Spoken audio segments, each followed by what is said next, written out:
Ladies and gentlemen, friends of the family, it is such a privilege to be here all the way from England to your beautiful country, which I'm looking forward to getting to know more. I already want to come back. I'm going to ask you to come with me in your imaginations back to England, to a little village primary school. The children come from, on the whole, local families that have been there for generations. They're stable families, they're married families. And into this school comes the school nurse with the government program of sexuality training of the kind we have just been talking about. The head teacher looks at it and she says, "Never will that program be shown in my school." And a few weeks later, it is in the school, with the support of the teachers, the school governors, and the parents, of everybody's, except for mine. This was my first-hand introduction to school sex education. We've already been hearing how every ideology targets the young, but sex educationists have done so with an aggression which is almost unbelievable. Since my first encounter, there has, of course, been a frightening growth in the promotion of homosexuality, pornography, and now genderism. It appears to have gathered from nowhere, for the ordinary person at least, and it bewilders them because it flies in the face of reason. But actually, it's only an exaggeration of something that has been going on for a very long time. Because sex education has always moulded bodies as well as minds. The very culture of our Western societies, where many women and men play increasingly interchangeable roles, where they compete on like terms in the workplace, has been built on a foundation of drugs and is dependent on them. Without the contraceptives which interrupt fertility and suppress the natural balance between the sexes, feminism could never have achieved its current Western status. Just this last week, Cecile Richards, the head of Planned Parenthood in the US, has said, "Fully 1/3 of the wage gains women have made since the 1960s are solely because of access to birth control." Now, the pressure to use contraception comes in many forms, but for many it starts at school. Sex education programs have been designed for this and are regularly introduced alongside state-sponsored family planning. But girls have been scrunched into male roles by more than this. Almost as worrying, in my view, is the way that career paths are mapped out for them, never mentioning the words wife or mother. As a result, with contraceptives often on one hand and a focus on work and career on the other, young people postpone marriage and take premarital sex and living together for granted. I should add that doctors in the UK, at least, often put girls on the pill for medical reasons. They find it easier to suppress fertility than to find out what is actually wrong with a girl, like painful periods or even acne. One teacher at a Catholic school told me very recently that as many as half the girls in their senior years might already be on the pill for one reason or the other.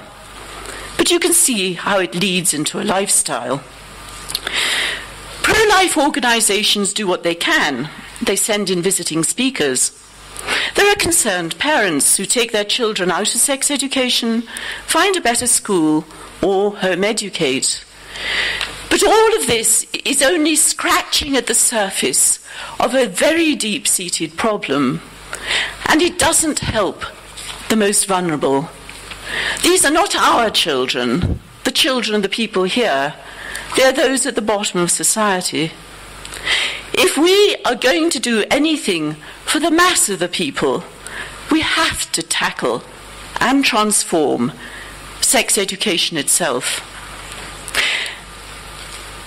My little village school gave me a snapshot of some of the things we're up against and some of the ways in which we need to learn from the other side.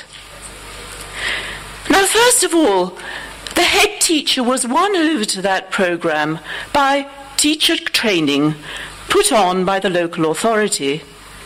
Teachers understandably feel very exposed on the subject of sex, anything so delicate. They don't like being out of step with what others expect. And they're also very sensitive to school inspections.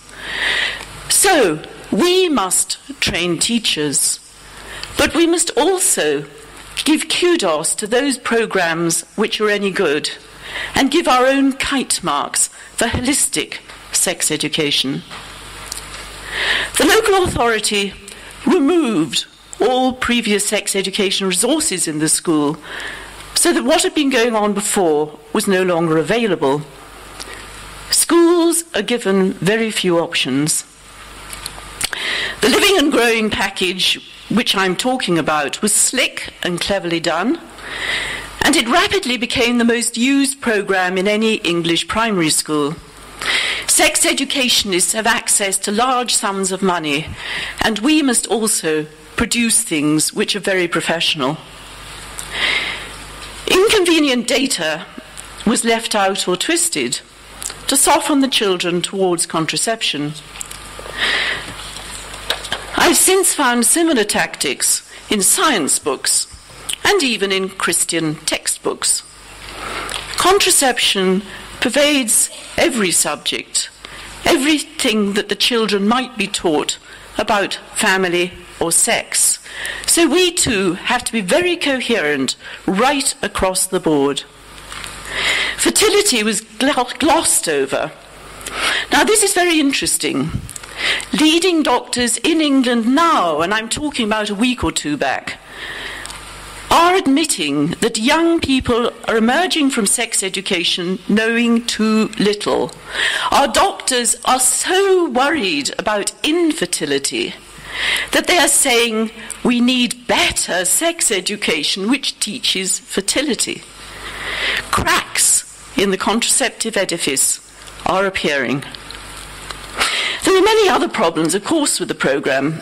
I don't need to talk to you about them because you've just been hearing. But when I pointed them out to my colleagues, and I had sympathy in private, but not one parent, not one fellow school governor was prepared to stand by me in public. And I discovered how many parents fear making a fuss more than they fear a corrupting lesson. I made a further discovery, which is that most adults now actually want school sex education. Some received very little preparation for adulthood when they were young, and many years later they feel bitter. For them, for these people who received almost nothing at home or at school, anything is better than nothing. So to fight for a change in a country such as ours, and I'm not quite sure how far you've gone down that path yourselves, but in a country such as ours, it is not easy. So where do you begin? I am going to suggest a three-pronged attack. The first is the values education, which Christine has been talking about. Everything that I have learned has originated in Christine. I'm her UK Alive to the World coordinator, and I'm not going to talk more about the very necessary part of true values education for the young now, because she will speak more, I think, on another occasion. She's already introduced it. My second part is that if you are going to teach children sexuality well, you cannot compromise. You have to go to the very best teachers. Now, the very best teachers are the parents. But can't you see the problem? There are very few parents, unfortunately, who share our values and who understand fertility themselves in the way that we do. Most of them don't want to teach their children anyway. So how are you going to get parents who don't fully understand the subject to teach something they would rather avoid? My contribution has been to write a book. I chose a simple name which you Google well. Sexuality Explained, a guide for parents and children. As the name suggests, it teaches the parents alongside the children and so takes away the burden of their task. How am I going to get the parents to use it? Curiosity? We all like to know a little bit more about ourselves. And there are moments in life when we're more prepared to learn. And I think launching children into adolescence is one of them. What I feed them is God's intricate design for human sexuality. I don't mention God or religion, because that can frighten. But if you start from God's handiwork, you reach the same place, because the truth of our bodies is beautiful and points us to who we are. The guide uses stories taken from Christine, of course, and raises points of morality in a probing way. Children are naturally pro-life. They look at a picture and they say, "That was me." And their enthusiasm rubs off on the parents and teaches the parents to be pro-life as well. Now, if you add respect for the baby to respect for the sperm and for the egg, you quickly have a means to show when sexual activity is appropriate and when it is not. And you also explain the fundamental difference between a man and a woman and show why homosexual acts are always wrong. I have seen the book have a transforming impact on adults. Nature makes sense when it's explained, and the drug-filled world of contraception emerges for what it is, an aberration, which has taken a heavy toll on women. Much of the science I include is new to readers, and it changes their perspective. My guide is designed to be used alongside Alive to the World, to be recommended by primary schools and by catechists in the church. I love the triangle of church, school and family. I should put it the other way round: family, church and school. Having a study day to win the catechists and teachers is important, because then they're asked to organise workshops for the parents. Parents love sharing ideas. You then begin to create a supportive and healthy community. Some parents will, of course, avoid taking part, but where the stronger ones lead, others eventually follow. This is a demanding approach, and even committed pro-life organisations think it's easier to short-circuit it and teach the children themselves. However, parents are critical. They have a right to teach their children, but even more than that, the children have a right to be taught by them. Parents' influence will always be paramount, and if you don't teach the parents and bring them with you, they will undo at home the good work you may have done at school. By contrast, if you train the parents to take up their role, you turn the culture. And if push comes to shove and the state imposes mandatory lessons, the parents may be all who are left to teach the truth. My book is now being translated into Polish, Spanish, Romanian, and French. My third prong. Most countries have sex education in the secondary schools, and we're not going to remove it. This gives us an opportunity. Once children are older, they need their peers and mentors to confirm the values they've learned at home. In the UK, sex educationists can appear unassailable because they are so well entrenched. However, they're weaker than they appear. They push their wares by distorting statistics and leaving out anything which is inconvenient. The more our science progresses, the more their teaching becomes false and out of date. This gives us our invitation. We're asked to teach contraception, so we teach it, how it works, the damage it does to bodies and future fertility. We're asked to teach condoms. We teach them too, their failure rates and how STDs pass on despite them. We'll talk the truth on pornography.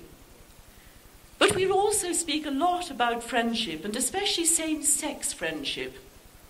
Homosexuality and genderism are not principally about the body, but about the mind and the emotions, and about acceptance on the part of one's peers. And most importantly, we'll teach the truth of fertility, that it can be effectively managed without contraception, and that being in tune with nature brings couples closer. We'll tell them about the economics of marriage and the demographic winter.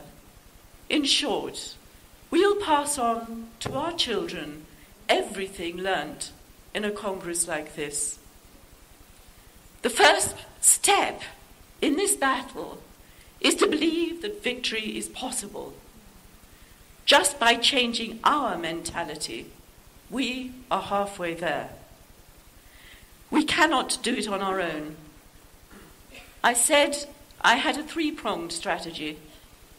True values, getting parents involved, and creating an exciting school curriculum based on the latest science.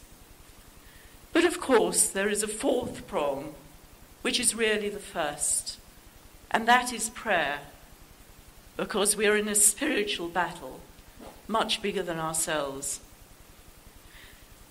If we ask God's help and trust in Him and trust in each other, we know that we not only can, but we will win.